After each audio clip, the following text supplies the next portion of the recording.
Salut tout le monde, c'est Florian d'IT Connect. Dans cette vidéo, je vais vous parler de la sauvegarde Active Directory puisque l'on va voir comment sauvegarder un ou plusieurs contrôleurs de domaine à l'aide de la solution Windows Server Backup ou Sauvegarde Windows Server, donc qui est directement intégrée à Windows Server et qu'il est possible d'activer et d'utiliser gratuitement. Donc avant de passer sur la partie pratique, je vais vous faire une introduction sur l'intérêt de sauvegarder l'Active Directory, voir comment on peut le sauvegarder, enfin je vais vous faire un petit briefing théorique et après on verra comment mettre tout ça en pratique. Alors si le programme vous plaît, n'hésitez pas à vous abonner si ce n'est pas déjà fait et également à activer la petite cloche pour ne rien manquer des prochaines vidéos. Et une fois que c'est fait, vous pouvez passer à la suite.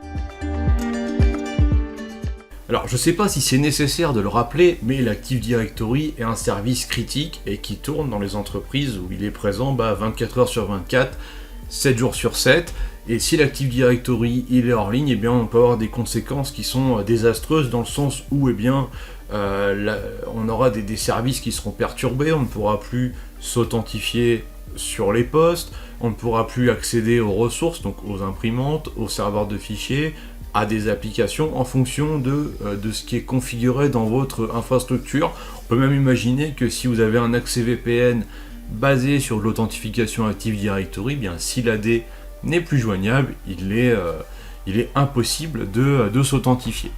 Alors c'est aussi un moyen de faire de la sauvegarde AD, c'est aussi un moyen de se protéger contre des cyberattaques, notamment de type ransomware. Alors du coup, comment on peut effectuer la sauvegarde de l'AD? Donc pour ça on a plusieurs solutions. Déjà, la meilleure méthode pour pérenniser son Active Directory, c'est d'avoir plusieurs contrôleurs de domaine. Comme ça, si on a un contrôleur de domaine qui est hors service, que ce soit temporairement ou définitivement, on a toujours un ou plusieurs autres contrôleurs de domaine qui sont là pour assurer le service, pour héberger une copie saine de la base Active Directory. Donc déjà, ça, c'est vraiment le point de départ, c'est vraiment une bonne pratique, avoir au minimum 2 contrôleurs de domaine. Après, pour la sauvegarde de l'AD en elle-même, de l'AD en lui-même, on va avoir donc Windows Server Backup qui est intégré à Windows que je vais vous présenter aujourd'hui. On peut avoir aussi Azure Backup, donc qui va nous permettre par exemple de faire une sauvegarde externalisée de son contrôleur de domaine Azure vers le cloud Azure de Microsoft.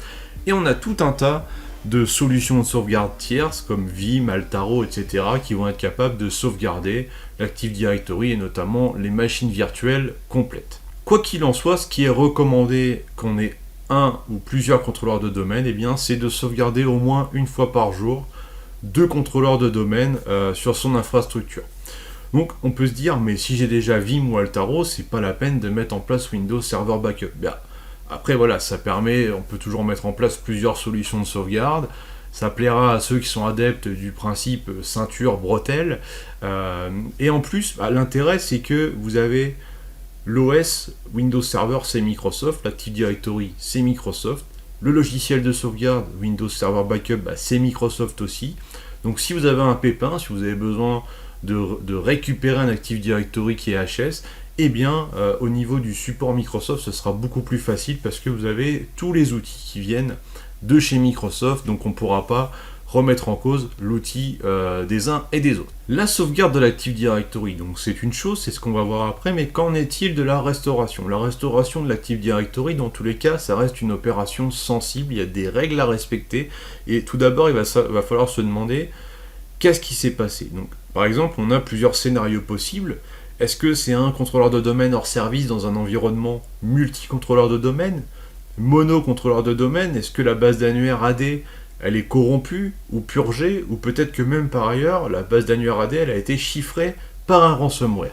Donc on a plein de scénarios différents comme ça, et dans l'idée, malgré tout, pour moi la restauration AD, ça reste quand même du dernier recours, mais voilà, c'est possible, comme on va le voir dans la slide suivante.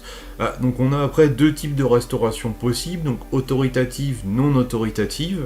Donc autoritative, on va dire, c'est si tous les DC sont inutilisables, puisque en mode autoritative, le contrôleur de domaine restauré va agir un petit peu comme un maître vis-à-vis des autres, et il va chercher à répliquer ces données sur les autres serveurs, ce qui n'est pas forcément ce que l'on va vouloir.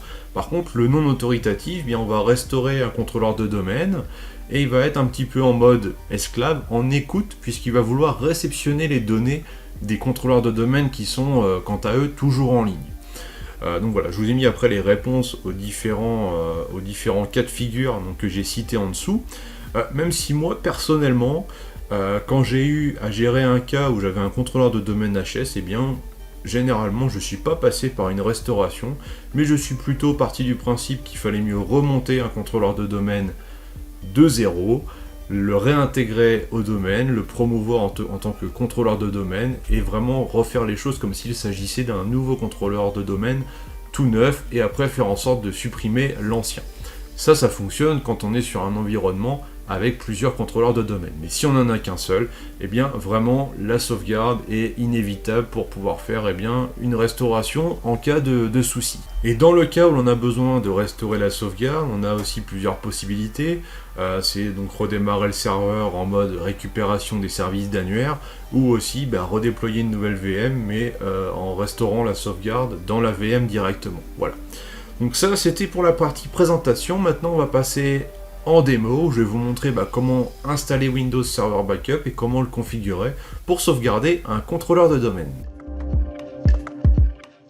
Pour sauvegarder les données de notre contrôleur de domaine, nous avons plusieurs possibilités dans Windows Server Backup, mais ce que l'on va choisir et ce qui est recommandé, c'est de sauvegarder les données sur un disque dédié. Donc si vous utilisez une machine virtuelle, vous devez ajouter dans la machine virtuelle un disque dédié aux sauvegardes et qui sera formaté au moment de la configuration de la tâche de sauvegarde. On pourrait se dire, mais moi je veux stocker les sauvegardes sur un NAS, sur un partage réseau, mais en fait la contrainte c'est que Windows Server Backup n'est pas suffisamment évolué pour vous proposer la gestion d'une rétention quand c'est sur le réseau, donc il va écraser à chaque fois la dernière sauvegarde, alors que quand c'est fait sur un disque de sauvegarde, on peut avoir un historique au niveau des sauvegardes et remonter plus facilement dans le temps.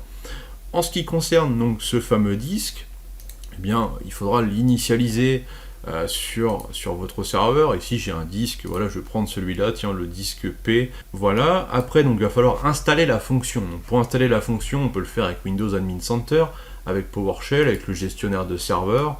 Donc on va faire ajouter des rôles et fonctionnalités, on va faire suivant. Ici on va poursuivre jusqu'à l'étape fonctionnalité, où on va trouver sauvegarde Windows Server. Voilà, donc on coche, on fait suivant, comme ceci, on clique sur installer. Donc là il faut patienter le temps de l'installation de la fonction, ce qui va nous permettre après d'y avoir accès au travers d'une console dédiée. Donc je vais rechercher ici sauvegarde, voilà, il me sort donc sauvegarde Windows Server, ce qui va m'ouvrir l'application, je me mets sur sauvegarde locale, et là on a un aperçu des dernières sauvegardes. Donc forcément là, tout est vide.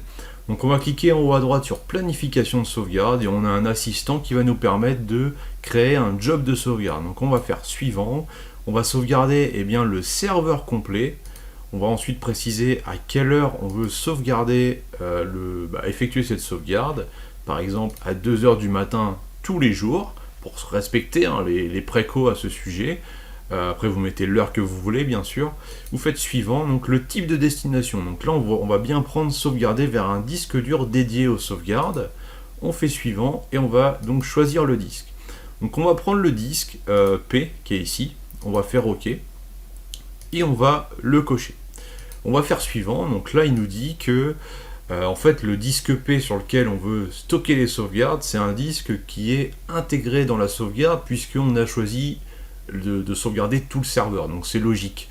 Donc on va lui dire que ok, on est d'accord pour que ça devienne le disque de sauvegarde et on va l'exclure de la sauvegarde.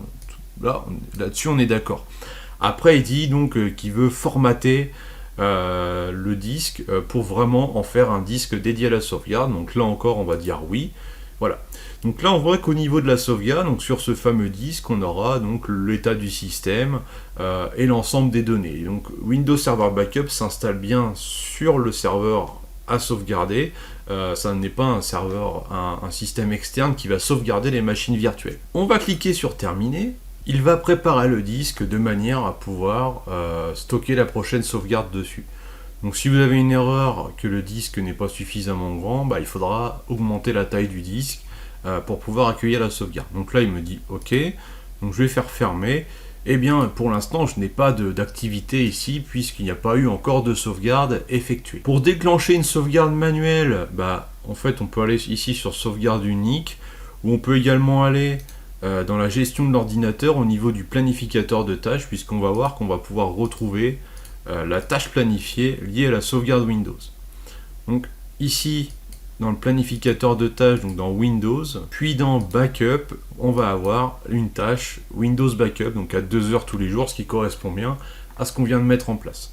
En fait, si on regarde l'action ici, on voit que ça correspond à wbadmin.exe, donc qui est l'exécutable qui permet de piloter Windows Server Backup en ligne de commande. Et ensuite, donc si je fais un clic droit, je pourrais exécuter la tâche, sauf qu'il me dit que elle n'est pas autorisée à s'exécuter à la demande, donc manuellement. Donc en fait, il faut modifier la tâche comme ceci, aller dans les paramètres et cliquer sur autoriser l'exécution de la tâche à la demande. Voilà, on fait OK. Et là, on pourrait faire un clic droit exécuter, voilà, comme ceci. Et là, il va sauvegarder mon serveur sur le disque que j'ai déclaré lors de la configuration de la tâche. Après, au niveau ici donc du serveur, on va pouvoir aller aussi dans l'observateur d'événements, puisqu'on aura des journaux liés aux tâches de sauvegarde. Donc ça va être dans journaux des applications et des services. Donc dans Microsoft Windows, on va retrouver aussi une section backup, voilà. Et là, on aura les logs donc liés à la sauvegarde. Donc là, on voit bien, une sauvegarde planifiée a été configurée pour cet ordinateur et l'opération de sauvegarde a démarré. Donc on a vraiment un suivi et on aura aussi le résultat de la sauvegarde qui va apparaître ici à la fin et qui de toute façon sera visible dans la console de sauvegarde Windows Server. Voilà, donc la sauvegarde de mon contrôleur de domaine va s'effectuer tranquillement sur le disque dédié aux sauvegardes et ça va s'effectuer tous les jours à 2h du matin, ce qui me permet éventuellement en cas de gros crash, notamment une corruption de base Active Directory par exemple, et bien de pouvoir restaurer malgré tout mon Active Directory. Donc là on est vraiment sur l'aspect PRA, on va dire. Alors n'hésitez pas à mettre ça en place, ou en tout cas à assurer vos arrières au niveau de la sauvegarde Active Directory, que ce soit avec cet outil ou avec un autre outil, mais celui-ci finalement n'a pas de coût supplémentaire, même s'il reste relativement basique, puisqu'il est intégré à la licence Windows Server. Alors je vous invite à liker et à partager la vidéo, et si vous avez une question ou une remarque, eh bien laissez un commentaire, et je vous dis à très vite, ciao.